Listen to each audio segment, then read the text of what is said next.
اللهم صل وسلم وبارك عليه وعلى آله صلى الله وسلم عليه أبدا رسول الله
Rabbil alamin.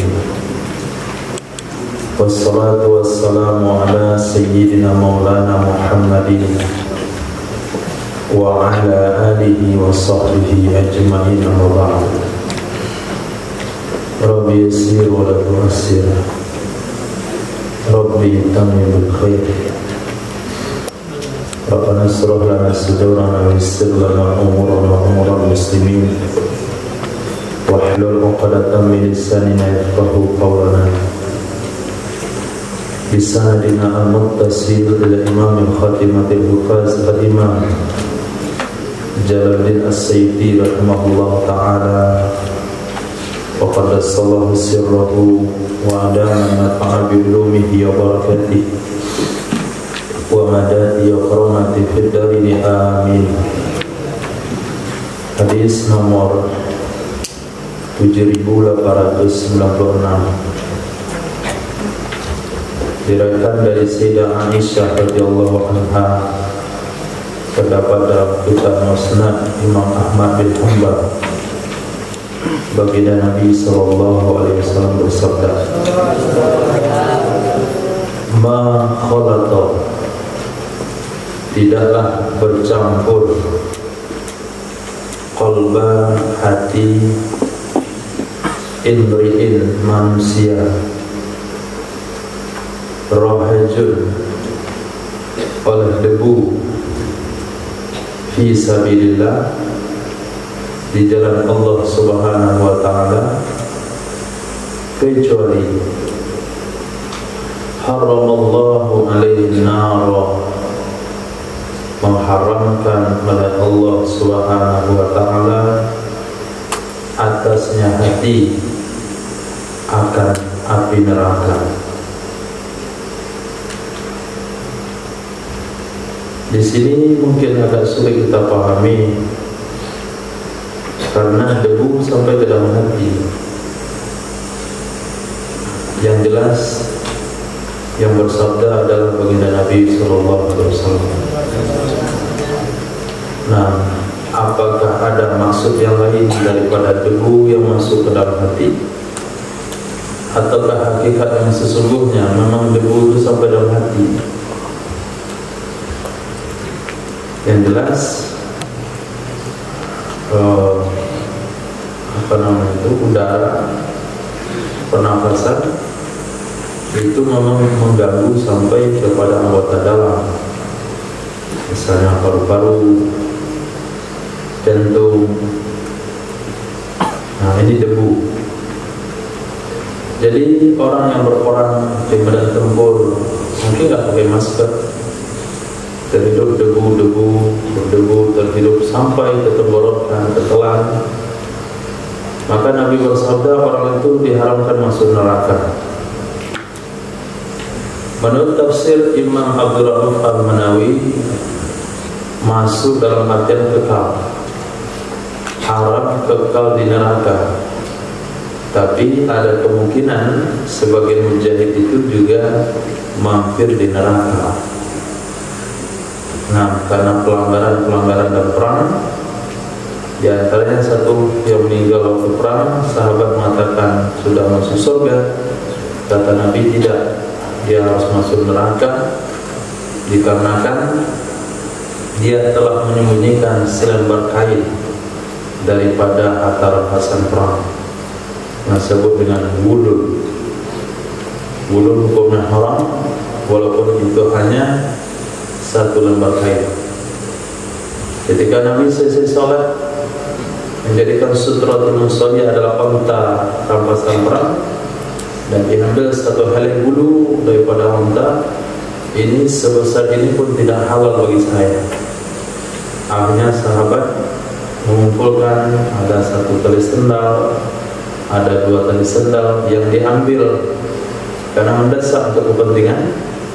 Sebelum dibagi, ini tetap hukumnya haram.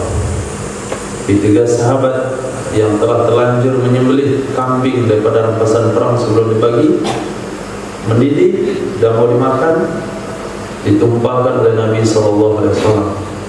Ini adalah haram karena tidak boleh memanfaatkan barang rampasan perang sebelum dibagi. Nah,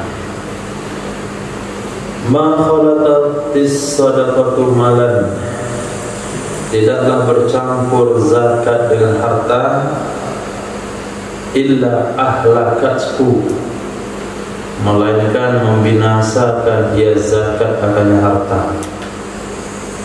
Tidaklah bercampur zakat dengan harta, melainkan membinasakan dia zakat akannya harta. Artinya, harta yang tidak dikeluarkan zakat itu akan hancur akibat zakat itu sendiri. Jadi ketika kita mempertimbangkan, nah untuk sementara kalau ini saya tidak keluarkan dulu zakat, mungkin saya pakai dulu untuk modal, biar lebih banyak modalnya, nanti tahun depan zakatnya dipotong. Itu mungkin dalam perhitungan mereka secara ekonomi, modal yang banyak tentu cepat majunya, tapi secara hakikat dia telah merusak usahanya, dia telah merusak harta bendanya. Dengan dia keluarkan zakatnya, berarti dia telah memberikan asuransi jaminan kepada harta bendanya. Hadis dari baginda Rasul sallallahu alaihi wasallam. Ma kharaja rajulun min baitihi, tidaklah keluar seseorang dari rumahnya. Ma kharaja, tidaklah keluar seseorang min baiti, dari rumahnya, yatlubu ilman, mencari ia laki-laki akan ilmu, menuntut ia laki-laki akan ilmu, melainkan sahala, memudahkan oleh Allah Subhanahu wa ta'ala lahu, baginya seseorang, tariqan ilal jannati, jalan menuju surga.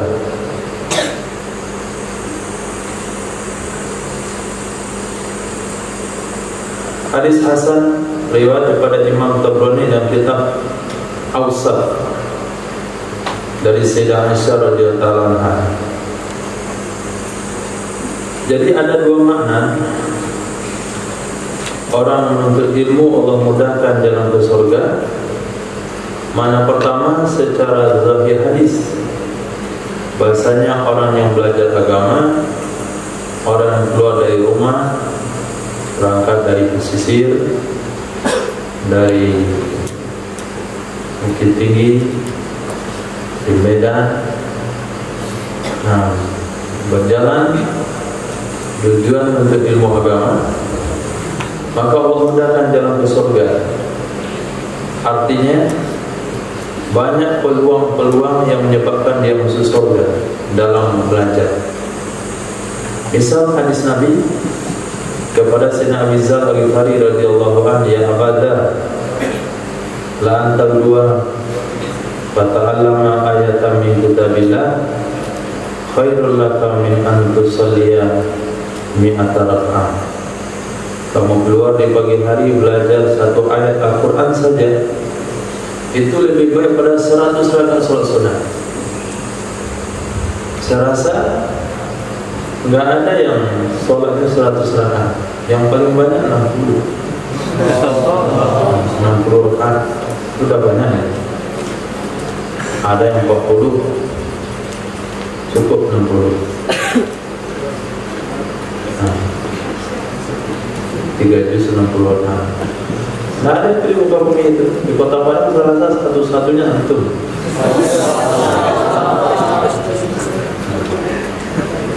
Satu-satunya.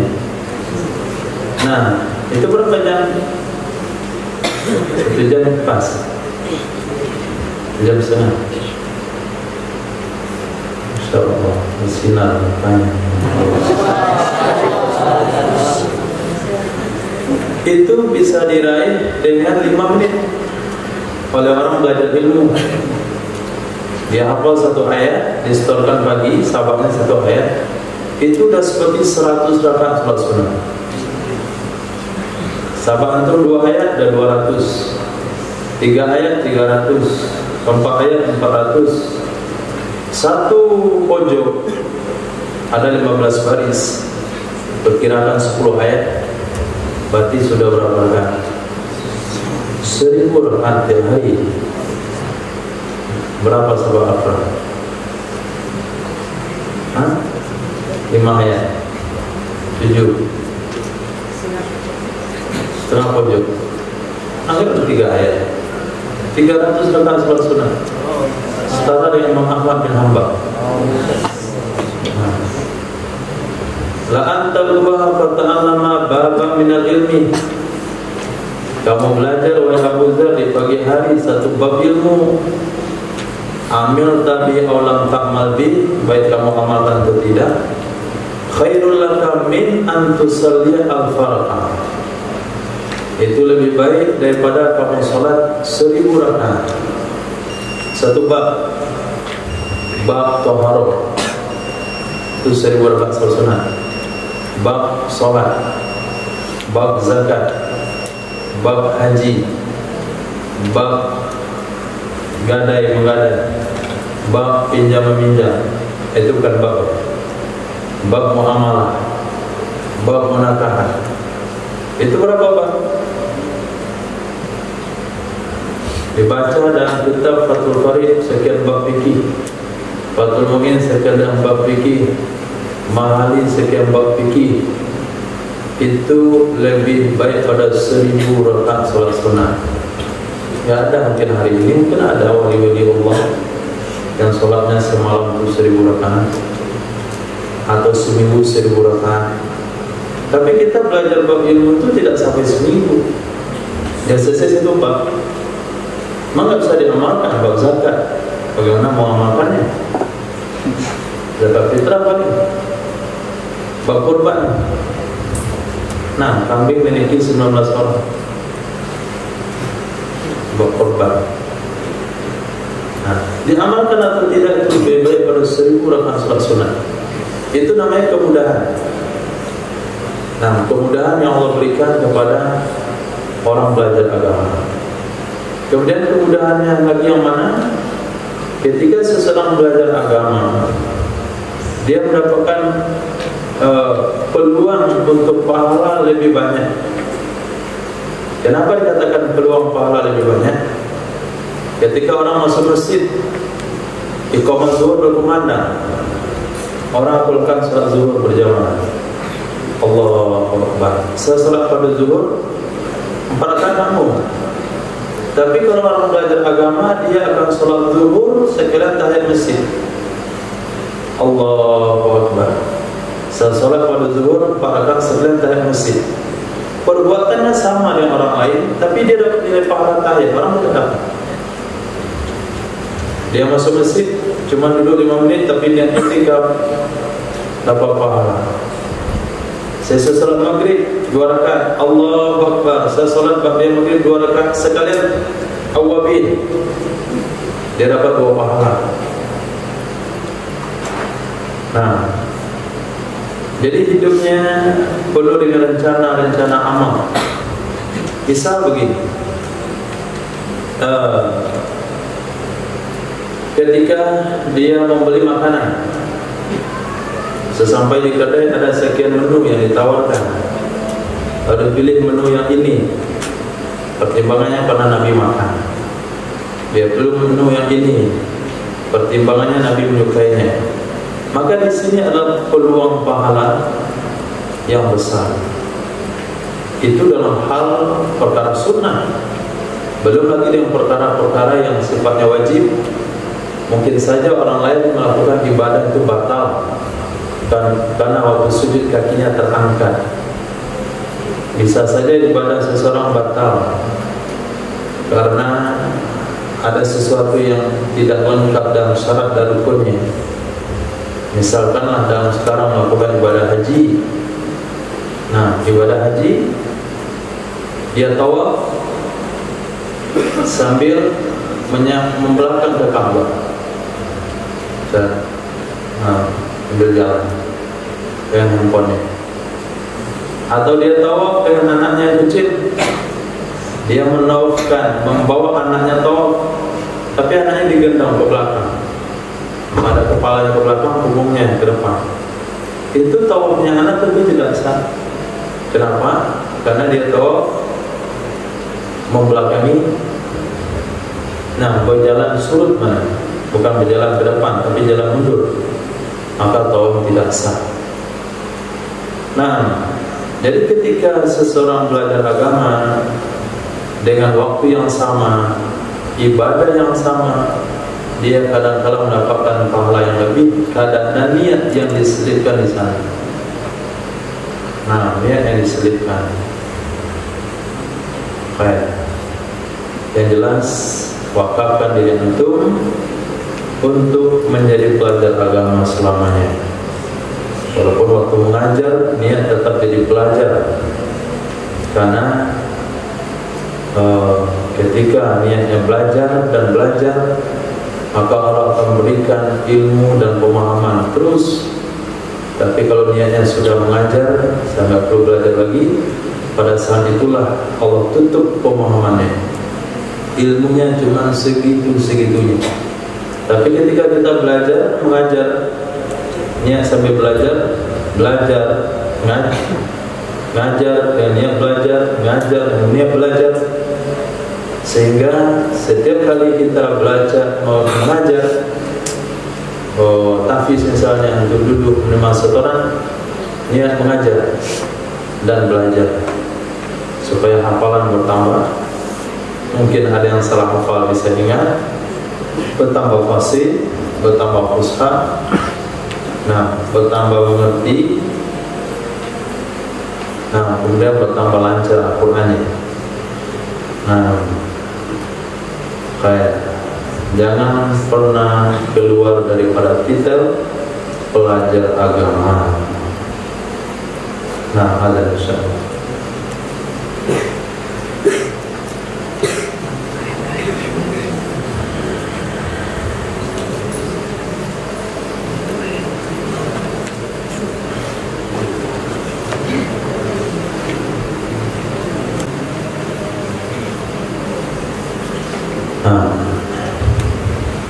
Bismillah, alhamdulillah, wa sallallahu ala sayyidina maulana Muhammad wa ala alihi wa sahbihi ajma'in. Sebelum dilanjutkan, Abdul Karim, Ahmad Karim, Abdul Karim.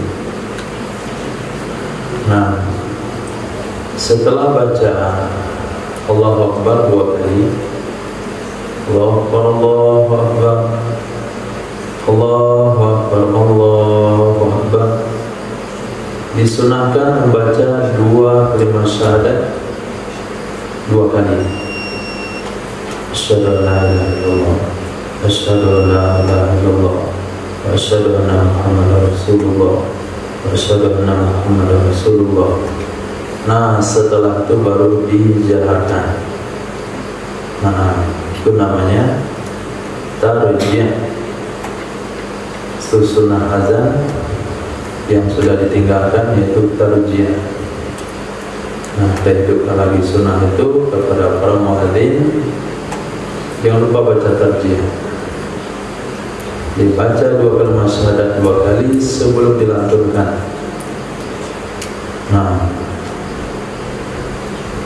Waktu azan di mana saja. Hadis berikutnya, Nabi SAW bersabda, hadis riwayat Imam Abu Ya'la, Imam Ibnu Hibban, Imam Baihaqi dan kitab Sunan Al-Kubra dari Sayyidina Amr bin Huraitsin, hadis sahih. Nabi SAW bersabda, ma khaffafta, sesuatu yang kamu ringankan, sesuatu yang kamu ringankan, an khadimika, dari pembantumu, dari pelayanmu, dari karyawanmu, min amalihi, dari kerjanya, dari tugasnya. Misalnya dia dapat tugas menyapu rumah, mencuci, nyapu halaman, itu tugasnya setiap hari. Satu waktu, karena antum punya waktu di rumah, antum bebaskan dari satu tugas. Katakan, oh menyapu rumah biar saya. Itu maknanya khaffafta. Bahwa ajrun laka, maka itu adalah pahala bagimu. Fi mawazinika, di dalam timbanganmu pada hari kiamat. Di dalam timbanganmu pada hari kiamat. Baginda Rasul sallallahu alaihi wasallam, salah satu maksud dan tujuan beliau memberitakan ini supaya umat mengetahui di mana celah-celah dia dapatkan pahala dalam sepanjang hidupnya. Sedang santai-santai dia bantu karyawannya, maka dia juga mendapatkan pahala. Ma khallafa 'abdun, tidak meninggalkan oleh seorang hamba. Ma khallafa, tidak meninggalkan oleh seorang hamba ala ahlihi, terhadap keluarganya, afdhala, yang lebih bagus, min rak'ataini, dari 2 rakaat, yarka'uhuma, yang ia kerjakan akan keduanya 2 rakaat, indahum, di sisi mereka keluarga, hina, ketika yuridu safar, menginginkan ia seseorang akan bepergian. Ini salah satu sunnah safar. Bekal yang paling baik ditinggalkan oleh seorang musafir untuk keluarganya adalah sholat 2 rakaat di rumah sebelum berangkat. Bisa dikatakan sunnah safar, bisa juga dikatakan sunnah wada, sholat sunnah wada. Niatnya kedua-duanya, niat berdoa perlindungan untuk keluarga yang ditinggalkan, niat untuk kemudahan untuk perjalanan yang ditempuh. Apalagi seperti pemberangkatan jamaah haji. Nah, bulan-bulan ini, kemarin-kemarin, nah sebelum dia tinggal ke rumah, sholat 2 rakaat. Antum sebelum pulang ke pondok, sholat 2 rakaat sebelum berangkat ke pondok. Nah, nggak boleh pada asar. Ya minimal ya sekali setahun sebelum meninggalkan keluarga untuk masa yang lama, sholat 2 rakaat. Bagi perantau juga sholat 2 rakaat baru pamitan. Apa saja. Nah, sebelum bepergian kemana saja, termasuk safar-safar kecil ke pasar raya, cuma beberapa waktu, apalagi keperluan dibeli banyak, itu dianjurkan untuk sholat sunat 2 rakaat. Apalagi pedagang mau beli barang yang mau dijual, maka sholat 2 rakaat sebelum berangkat supaya tidak ditipu ketika berbelanja atau orang-orang mudah memberikan harga yang kita inginkan. Jadi tujuannya pertama hajat, sebetulnya hajat untuk keluarga yang ditinggalkan, hajat kemudian untuk kita yang berangkat. Hadis berikutnya Nabi SAW bersabda, "Ma khalaqallahu," tidak menciptakan oleh Allah Subhanahu wa ta'ala, tidak menciptakan oleh Allah Subhanahu wa ta'ala fil ardi, di muka bumi ini, syai'an, akan sesuatu, aqalla, yang lebih sedikit jumlahnya, daripada akal. Daripada akal. Jadi lebih banyak jumlah semut daripada akal.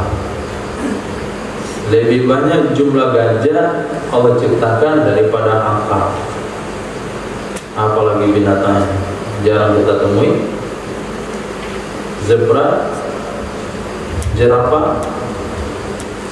Nah, yang jumlahnya sudah mulai langka, itu justru tetap mereka lebih banyak jumlahnya daripada akal. Jadi makhluk Allah yang paling sedikit diciptakan itulah akal. Nah, bagaimana perbandingannya? Wa innal aqla fil ardi, sesungguhnya akal di muka bumi, sesungguhnya akal di muka bumi aqallu, lebih sedikit dari al-kibritil ahmar, daripada belerang merah. Kibrit belerang, ahmar merah.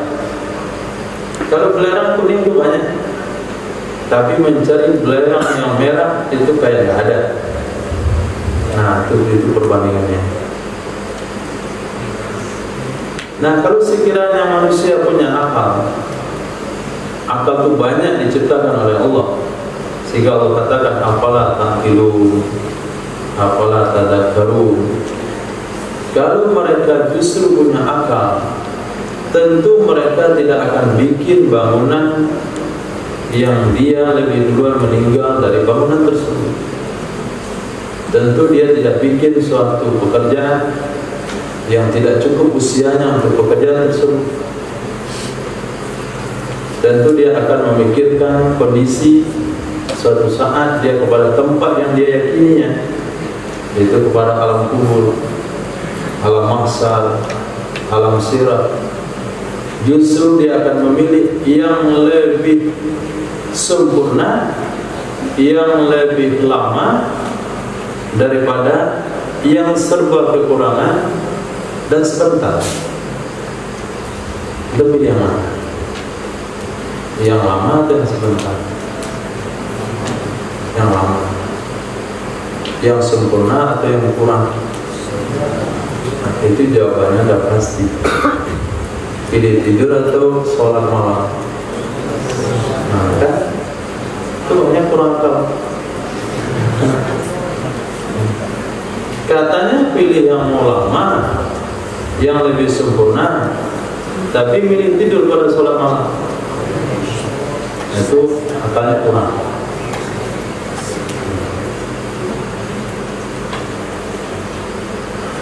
Nah, itulah yang ditertawakan oleh ahli sufi. Itulah perkara menjadi tertawaan daripada ahli sufi. Aneh saya lihat orang ini, katanya dunia sementara, tapi sungguh-sungguh dari dunia. Katanya mati itu perkara diyakini, tapi dibuat seperti mainan. Itu akal. Dan kita harus memahami hal ini untuk sesuatu yang menjadi darah daging dalam pemikiran. Nah, menjadi darah daging dalam pemikiran. Jadi ketika ditanya, jawabannya sudah pasti, dan kita lihat usahanya juga pasti. Pernah ketemu belerang kuning? Belerang kan?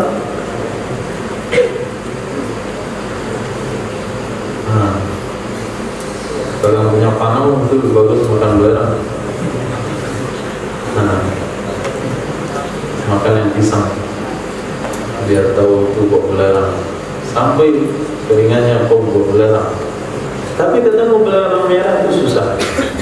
Ada satu kitab karangan siapa? Kitab tasawuf yang dibaca bersama Habib Umar, itu Kibritul Ahmar. Itu redaksi kitab yang sulit sekali. Sulit dengan terjemahannya, sulit dengan pemahamannya. Kitab tasawuf makam tinggi, Kibritul Ahmar, belerang merah. Nah, mungkin yang namakannya juga kayak belerang merah, jarang ditemukan. Nah, ma khalaqallahu min syai'in, tidak menciptakan oleh Allah Subhanahu wa taala. Ma khalaqallahu, tidak menciptakan oleh Allah Subhanahu wa taala min syai'in, dari sesuatu, wa qad khalaqalahu, dan sungguh telah menciptakan dia Allah baginya sesuatu, ma yaghlibuhu, sesuatu yang mengalahkannya, wa khalaqa rahmatahu, dan menciptakan dia Allah agar rahmatnya taghlibu ghadabahu, mengalahkan dia rahmat akan murkanya Allah, mengalahkan dia rahmat akan murkanya Allah. Api Allah ciptakan mengalahkannya, yaitu air. Air Allah ciptakan mengalahkannya, yaitu angin. Angin Allah ciptakan lagi yang mengalahkannya, yaitu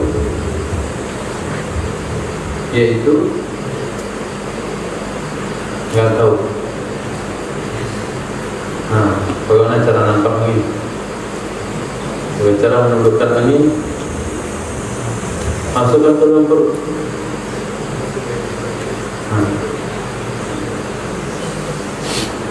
Dan Allah menciptakan rahmat untuk mengalahkan murkanya.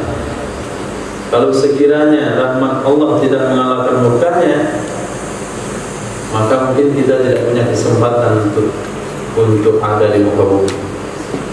Pas buat dosa langsung kena petir, sekali buat dosa langsung dicekik malaikat, sekali buat dosa langsung struk kaki kanan, buat dosa lagi buta matanya. Tapi karena banyak rahmat Allah yang mengalahkan murkanya, buat dosa dikasih masa sampai sore. Apabila seorang hamba berbuat dosa, Allah katakan jangan tulis dosa itu, tunggu sore, mungkin dia bertobat sore hari. Kalau dia bertobat nggak jadi tulis. Dia berdosa di sore hari, Allah nggak tulis langsung sampai pagi. Kalau tobat pagi nggak jadi ditulis. Tapi kalau buat pahala, jangankan dibuat, diniatkan saja ditulis satu pahala. Ini rahmat kasih sayang Allah itu mengalahkan murkanya. Ma khala yahudiyyun qattu bi muslimin, tidaklah berdua-duaan seorang Yahudi sama sekali dengan Muslim.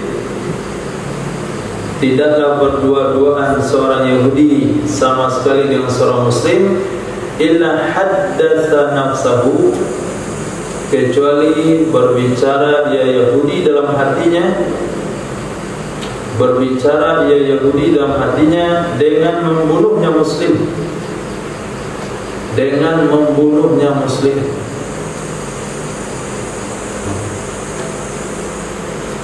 Maka tidak ada bahasa damai Yahudi. Katanya damai, kemudian kurang lagi damai, cari gara-gara lagi. Maka dari Yahudi tidak ada cerita damai, tidak ada cerita percaya, tidak ada berita kerjasama.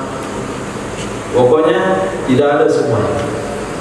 Allah juga tegaskan dalam Al-Quran, la tajidanna asyaddahum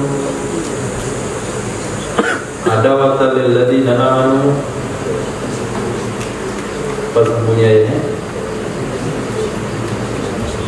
usaha langsung hafalan dulu. Nah, Husain tadi baca apa?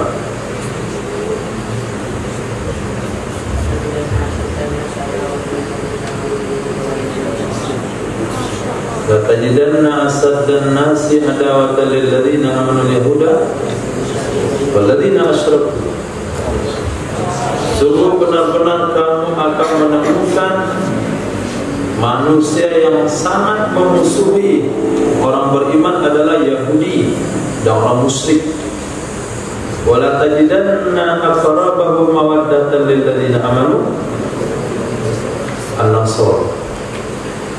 Nah, Nasrani yang bisa diajak kerjasama, itu bisa kerjasama. Tapi kalau Yahudi tidak. Mau Yahudi, mau Nasrani rencananya sama, yaitu akan merusak akidah orang beriman. Walan tarda anka yahudu walan nasara hatta tattabi'a millatahum. Tapi untuk kerjasama fisik, untuk untuk jujur-jujur sedikit, untuk itu Nasrani. Tapi kedua-duanya sama, niatnya supaya si Muslim ini berganti akidah. Nah, jadi hadis ini dhaif, tapi maknanya sahih karena sejalan dengan ayat tadi. Jadi kita nggak bisa menilai ini dhaif, tapi makna sahih karena didukung oleh ayat Al-Quran. Ma khayyaballahu, tidak akan mengecewakan oleh Allah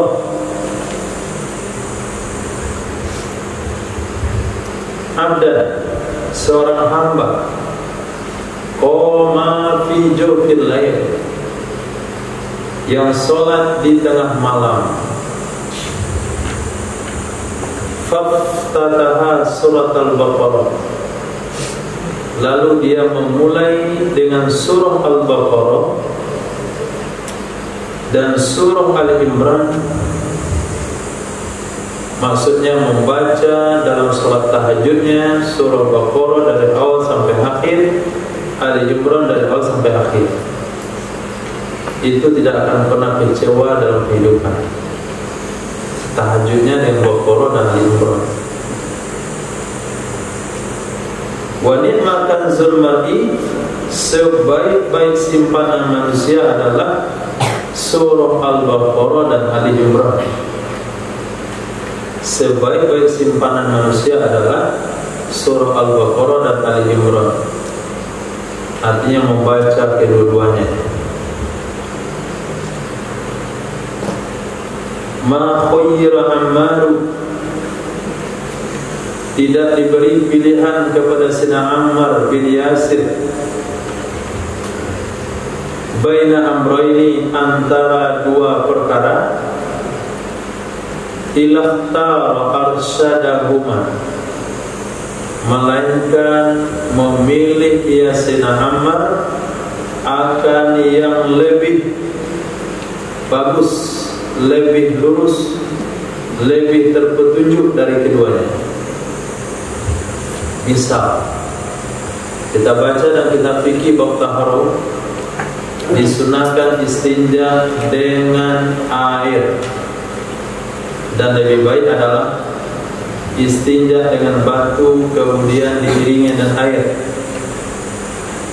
Nah, kalau Sina Ammar bin Yasir diberitahu hal ini, beliau akan pakai yang terbaik, sama dengan pilihan yang diberikan kepada Nabi Musa alaihissalam.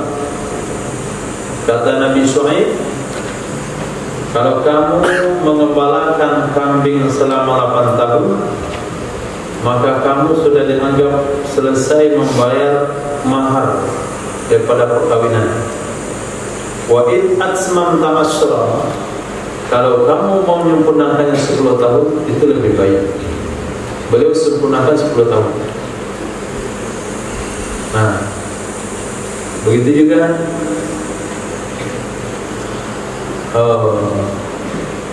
kalau khidmat 1 tahun itu kewajiban, tapi kalau mau khidmat selama-lamanya itu lebih baik. Nah, ya, Daud.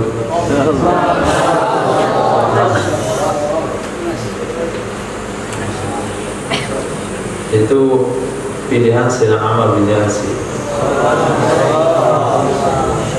Misalnya kalau antum sapu saja Allah bagus, kalau dipel lebih baik. Dia pel, sapu dipel. Itu prinsip hidup Sina Ammar bin Yasir. Beliau kalau diberikan pilihan pasti milihnya yang lebih sempurna. Nah, Mada fil amraini mada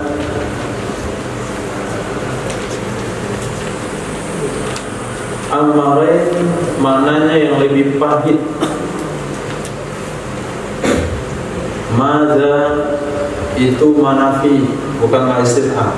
Mada, tidak ada sesuatu pada yang lebih pahit dari kesembuhan. Dari kesembuhan, maksud lebih pahit adalah lebih bermanfaat untuk kesembuhan, yaitu sabru dan salah. Sabru dan salah ada dua makna. Makna pertama, sabru itu sejenis obat.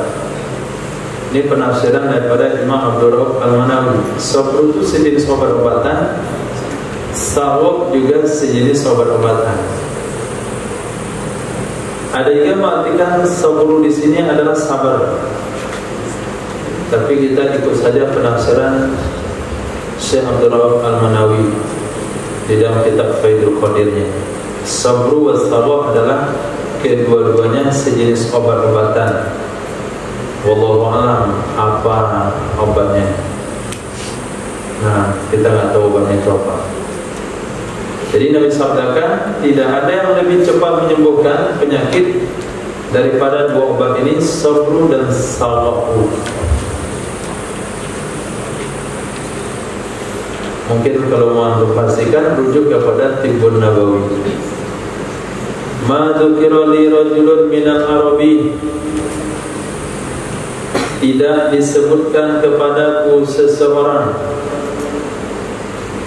tidak disebutkan kepadaku akan seseorang minal arabi, dari bangsa Arab, kecuali ra'aituhu, aku lihat orang tersebut, duna ma dzukira li, kurang dari sesuatu yang dia sebutkan kepadaku.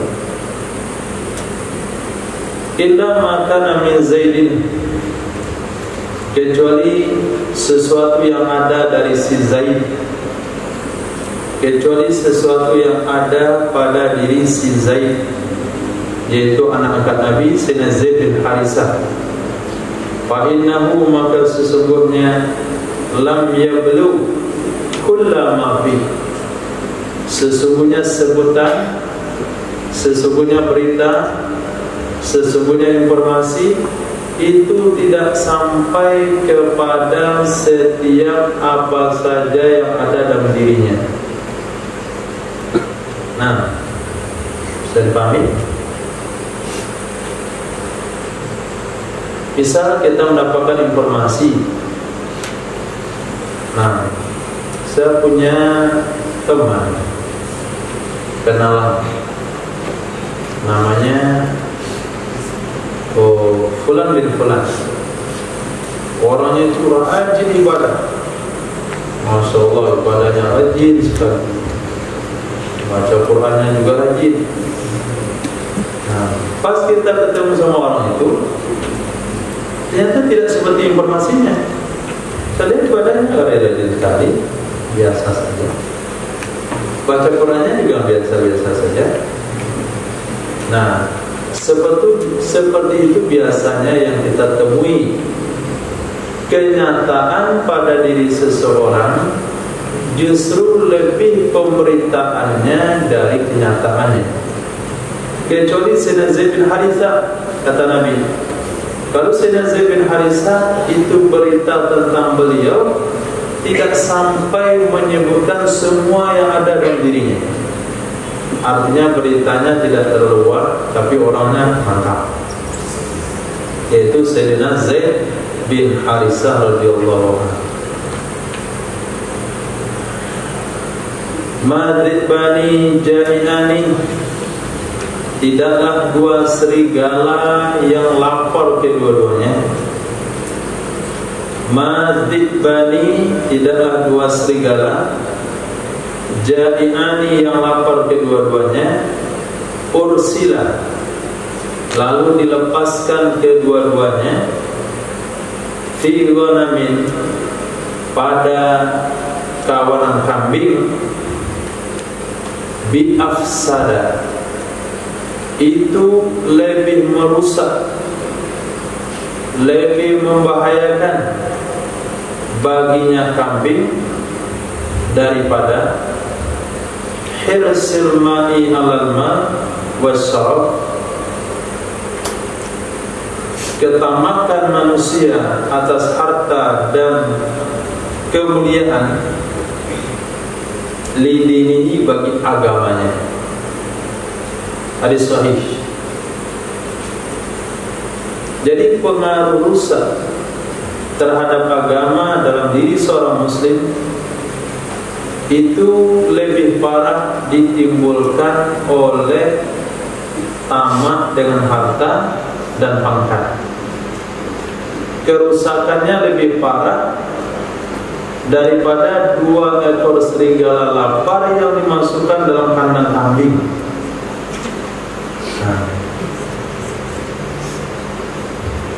2 ekor serigala lapar masukkan dalam kandang kambing.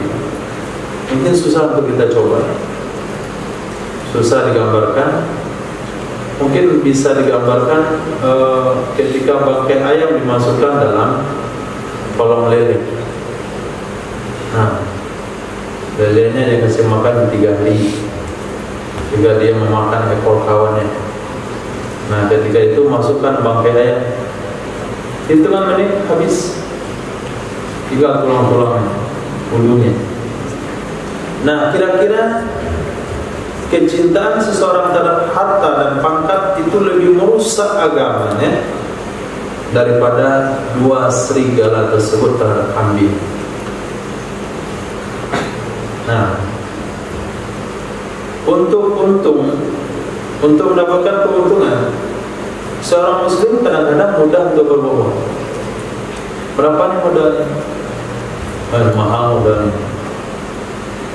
Nah, ada modalnya. Kalau seharusnya kita pembeli nggak boleh nanya modal, karena menyebabkan saudara kita akan berbohong. Kalau nggak berbohong, berat hati untuk ngomong. Coba nggak? Kadang-kadang dia bisa bersumpah, kadang-kadang demi jabatan boleh bisa melanggar fatwa sendiri, nggak ada masalah. Nah, fatwa sendiri itu terjadi dalam kehidupan kita berpolitik di Indonesia.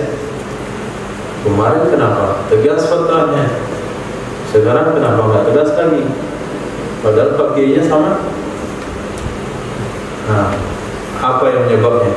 Penyebabnya adalah syaraf, hubbus syaraf wal ma', hirsu alal ma' wa syaraf. Nah, loba terhadap harta dan kemuliaan.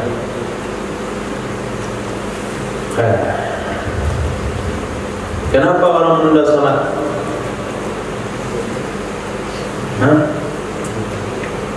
Karena harta benda, berbohong, mencuri, menipu, berkhianat, dan sebagainya.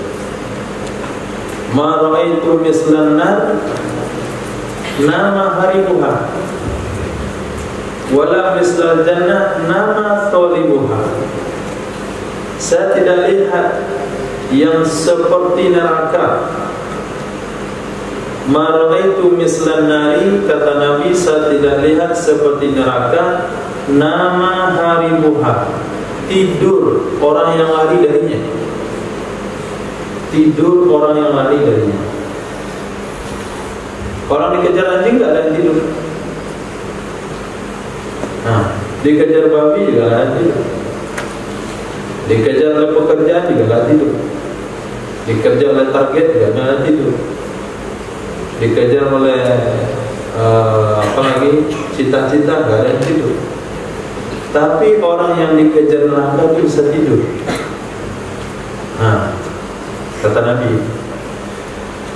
Begitu juga Tidak saya lihat seperti surga. Tidak saya lihat yang seperti surga. Tidur orang yang mencarinya.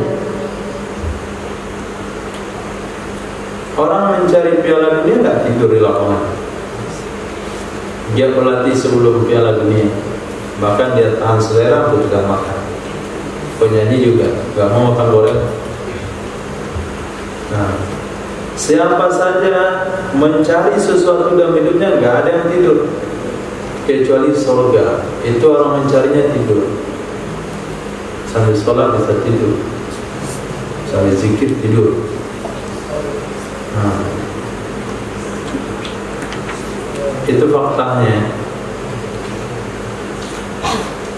Sehingga untuk mencari surga hanya ada sisa. Kalau ada sisanya, kalau ada lebihnya nanti ya saya nyumbang kalau ada lebih. Nah, insyaallah kalau ada lebih. Ma ra'aitu manzaran qattu illa wal qabru afzamu min. Saya tidak lihat pemandangan sama sekali. Ma ra'aitu manzaran, saya tidak lihat pemandangan sama sekali, melainkan wal qabru afzamu min, kecuali kubur lebih menakutkan darinya. Kecuali kubur lebih menakutkan darinya. Nabi telah diperlihatkan Allah ketika Isra dan Mi'raj kubur, surga, neraka, sirat, semuanya alam yang akan kita lewati. Nah, dari seluruh pemandangannya itu yang lebih menakutkan kubur,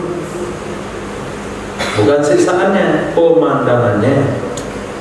Kalau sisaannya kata Nabi kemarin, tidaklah siksaan, yaitu kematian. Aku salah. Itu kematian. Tidaklah sesuatu setelah kematian dibandingkan dengan sakitnya mati, kecuali hanya seperti apa itu?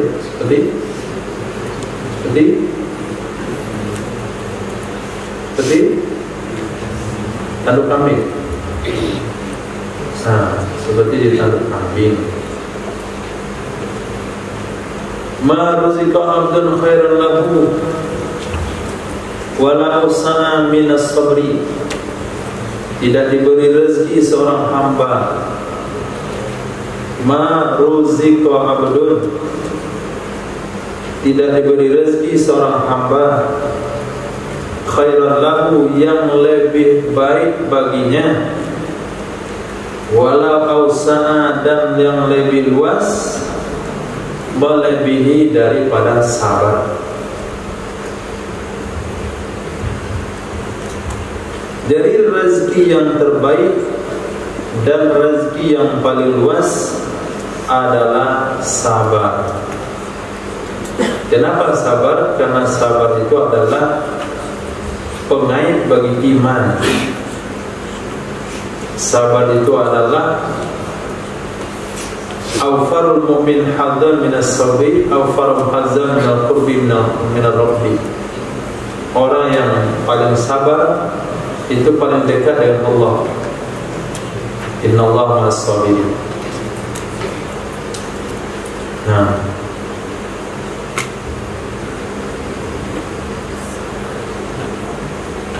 ma rafa'a qaumun akufahu, ini hadis sahih. Ini dibaca atau dihadirkan sebelum baca doa. Ma rafa'a qaumun, tidaklah mengangkat oleh kaum, akufahum, akan telapak tangan mereka. Dicatat tafakuf. Ini salah satu dalil doa bersama. Yang nanti bilang ada sapi, gak ada dalil. Nah, lihat hadisnya. Ma rafa'a, tidak mengangkat. Siapa? Kaumun, kaum. akufahum, telapak tangan mereka. Ini juga doa angkat tangan. Dan dikatakan tidak ada dalil angkat tangan dalam doa. Illallahi, kepada Allah Subhanahu wa ta'ala, yas'alunahu, mereka meminta kepadanya Allah akan sesuatu kecuali kana haqqan Allah, adalah kewajiban di atas Allah, ayyadha fi aidihim, bahwa Allah meletakkan di tangan mereka alladzi sa'alu, sesuatu yang mereka minta. Sehingga sebelum kita berdoa wirid kita di sini, kita baca ayat yang berbunyi wa qala rabbukum ud'uni astajib lakum. Itu gunanya untuk menghadirkan makna, bukan rutin, bukan wirid semua wirid, tapi untuk menghadirkan makna wa qala rabbukum ud'uni astajib lakum. Berkata Tuhan kalian, ud'uni, minta ke saya kabulkan. Nah, bayangkan seperti ketika antum dikasih tahu oleh seseorang, Pak Li minta sama Gubernur Aceh, nah, tanah untuk buat pondok, antum mau minta? Agak ragu kan? Nah, dia yang suruh minta, suruh antum minta tanah sama dia, masih ragu lagi? Hah? Kita kemarin ketemu Gubernur Aceh, kalau ketemu Mafati suruh jumpa saya, minta tanah sama saya untuk bikin pondok. Nah, antum ragu lagi? Gak ragu, dia nyuruh. Nah, sehingga kita baca doa itu wa qala rabbukum ud'uni astajib lakum, baru kita doa, supaya tidak ragu doa dikabulkan oleh Allah. Bukan kita yang meminta, tapi Allah yang suruh minta.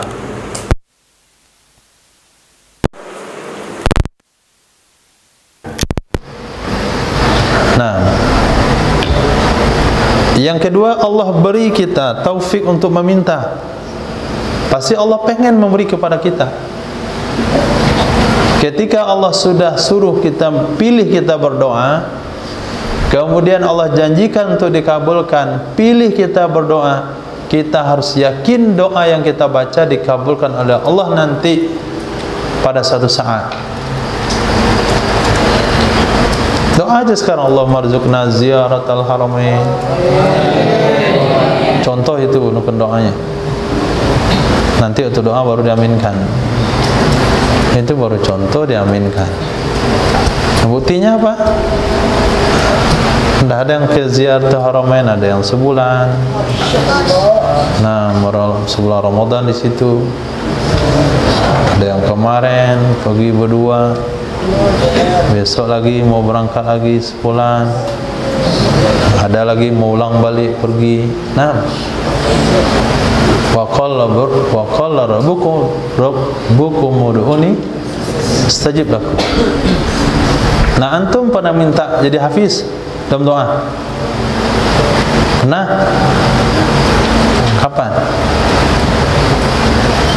Kapan?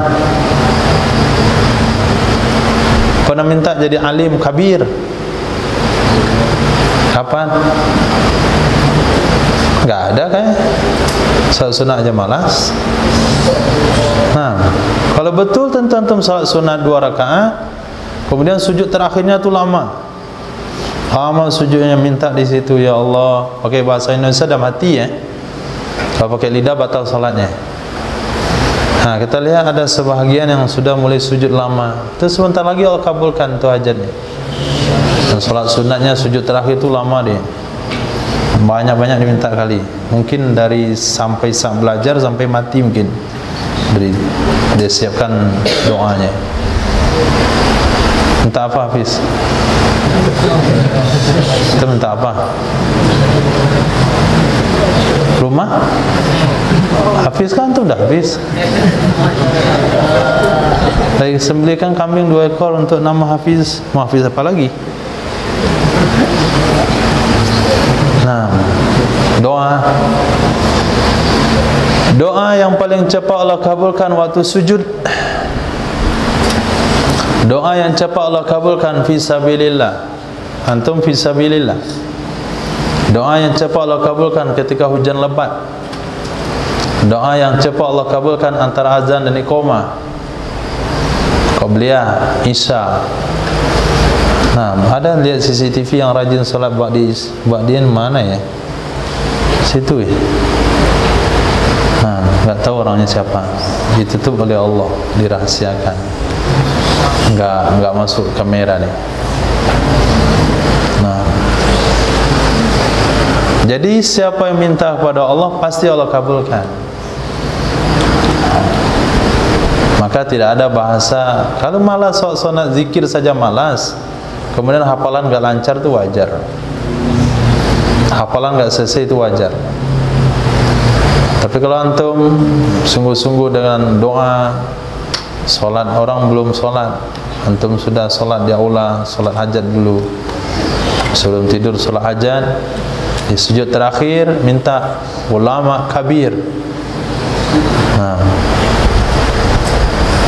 lama-lama mintanya. Nah,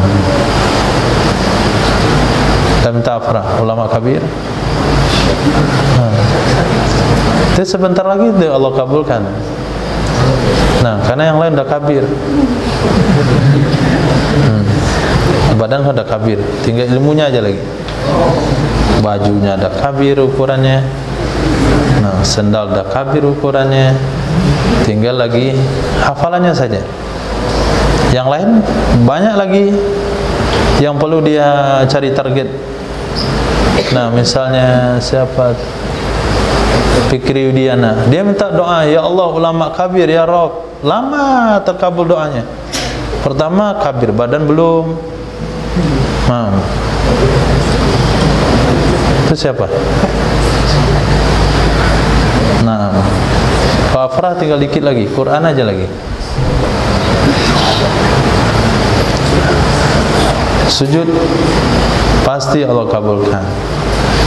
Mazala Jibril yusini, senantiasa malaikat Jibril pesankan kepada aku.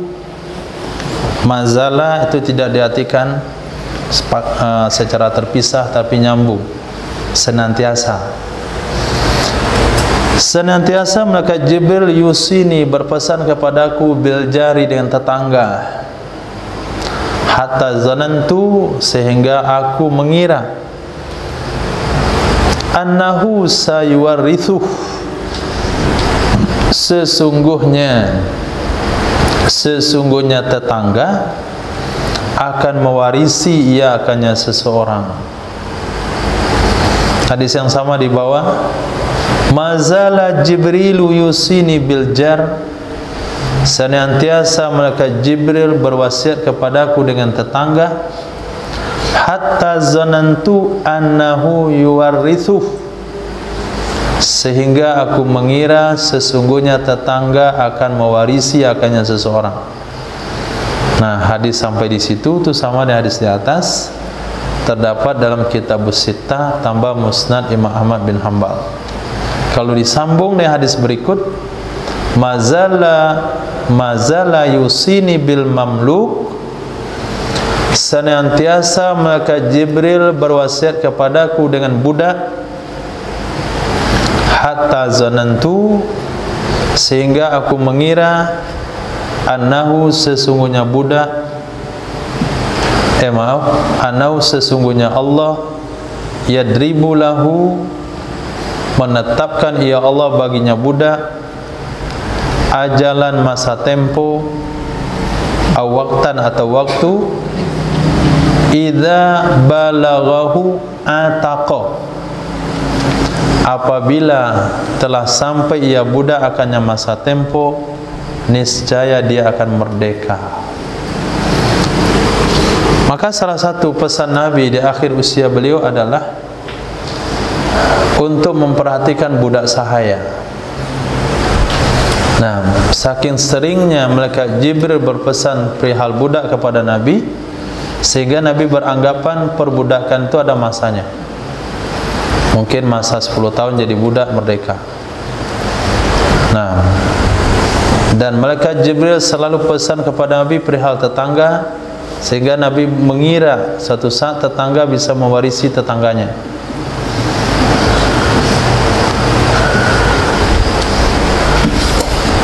Khair. Mazalat akalatu Khaybar, senantiasa suapan makan di Khaybar, senantiasa suapan makan di Khaybar, tak taduni, ia kembali kepadaku. Ia kembali maksudnya kambuh, selalu datang efeknya. Makan yang dimaksudkan ini adalah kemakan daging kambing beracun ketika dihidangkan oleh seorang Yahudi kepada Nabi. Kula amin, setiap tahun, hatta kana hadza awanu, sehingga adalah ini waktu qat'i abhari, putus abhari. Abhari itu bahasa kedokternya aorta. Nah, aorta itu arteri terbesar di tubuh yang membawa darah dari jantung ke sistem peredaran darah. Itu rusak gara-gara Nabi kemakan racun di Khaybar. Itu belum sempat ditelan, sahabat yang menelan meninggal dunia. Pada saat itu dipanggil wanita Yahudi yang menghidangkan kambing beracun kepada Nabi. Kenapa kamu meracuni kami? Kata Yahudi itu, saya memastikan kamu Nabi atau bukan. Kalau Nabi pasti tidak akan mati karena racun. Akhirnya Yahudi itu enggak dihukum oleh Nabi. Beberapa orang sahabat meninggal karena keburu menelannya. Nabi diberitahu oleh malaikat tapi sudah digigit. Jadi bekas gigitan itulah yang menyebabkan Nabi tersedikit termakan pada racun. Hanya setiap tahun itu kambuh. Ketika hadis ini disampaikan, Nabi katakan, ini waktunya tulang urat di jantung saya sudah putus. Nah, disitulah Nabi meninggal dunia. Beberapa hari sebelum beliau meninggal sakit parah, efek daripada racun. Nah, mazanallahu ibadah bizinatin, tidak menghiasi oleh Allah akan hamba, tidak menghiasi oleh Allah akan hamba dengan hiasan yang lebih bagus daripada zuhud pada dunia, wa afafin fi batnihi wa farjih, dan terpelihara pada perutnya dan farajnya. Jadi hiasan yang paling bagus di dunia ini, satu, zuhud kepada dunia. Yang kedua, Allah jaga termakan barang haram, dan Allah jaga daripada farad atau kehormatannya. Ada salah satu ulama tasawuf namanya Imam Bishr Al-Hafi. Al-Hafi dikatakan Al-Hafi karena beliau kemana-mana nggak pakai sendal.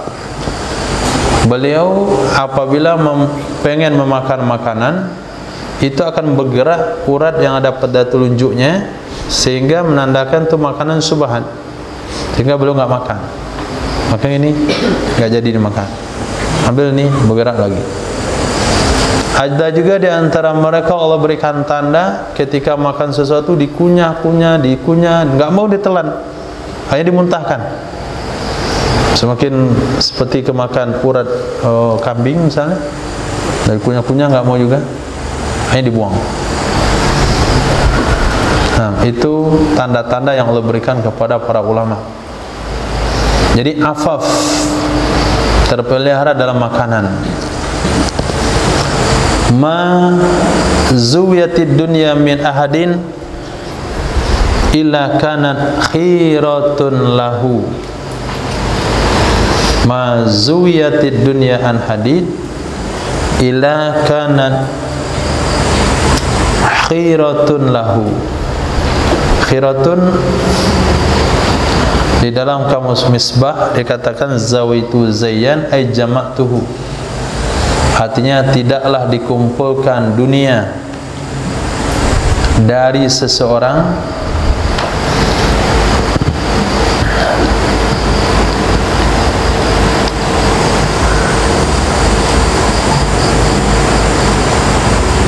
kecuali khiratun lahu. Khiratun lahu li'annal ghina ma'saratun mubtira wa kafa bi qaruna ibra wal ghina qad yaghnu sababan li halakil insan. Khirah artinya penyesalan. Tidaklah dikumpulkan dunia dari seseorang kecuali ada ia dunia itu penyesalan baginya.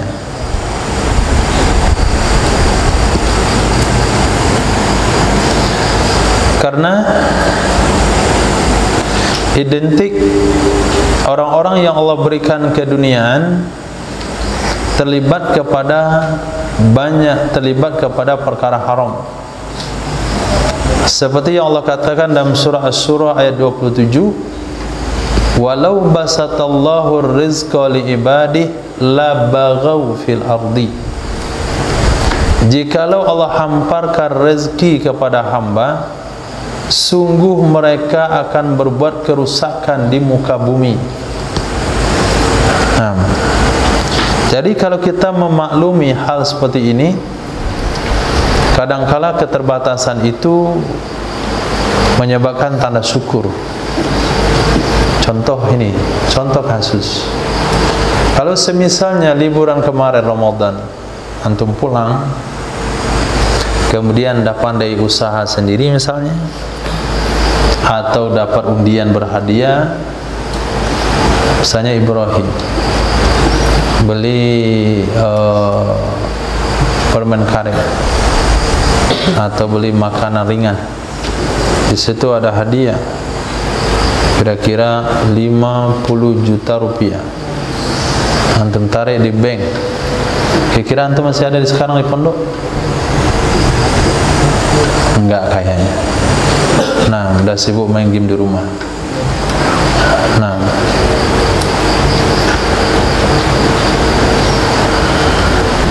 kenapa masih mau disuruh ke pondok? Karena masih uang tergantung dari orang tua.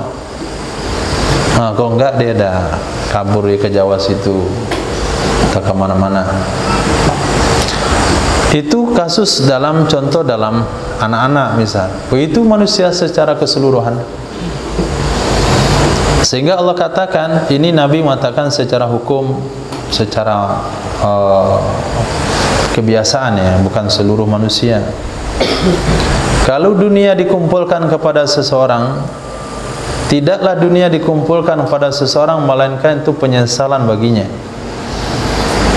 Imam Abdurrauf Al-Manawi katakan di sini, wa kafa bi qaruna ibrah.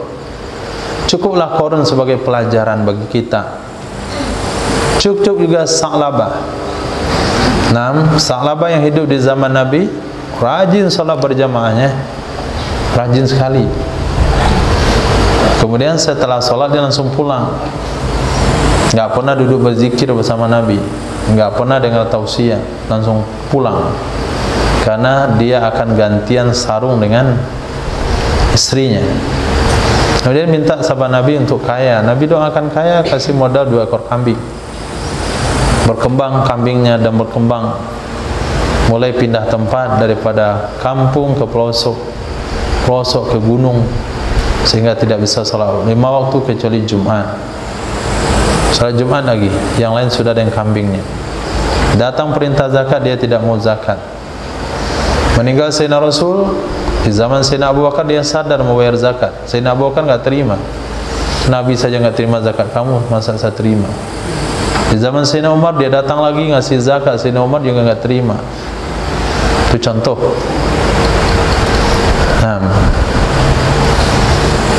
Artinya ketika Allah berikan keterbatasan dalam keduniaan, enggak semestinya antum kecewa atau bagaimana, karena bisa saja itu adalah kehendak dari Allah dalam satu kebaikan. Mungkin itu yang menyebabkan antum masih pengen belajar agama, mungkin itu yang menyebabkan antum masih taat sama orang tua, karena masih bergantung sama mereka. Kau punya kehidupan sendiri, ekonomi sendiri,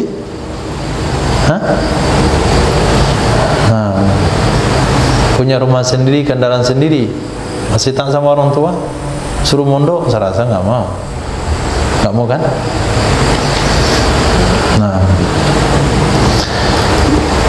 Masa amalu qaumil qattu illa zahraku masajidahum.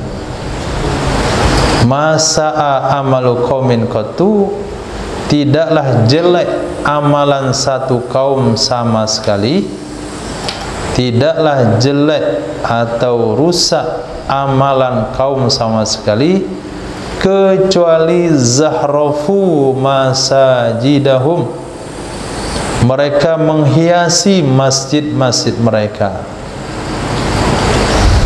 Nah, ketika manusia sudah masuk dalam menghiasi masjid, maka pada saat itulah amal sudah mulai rusak.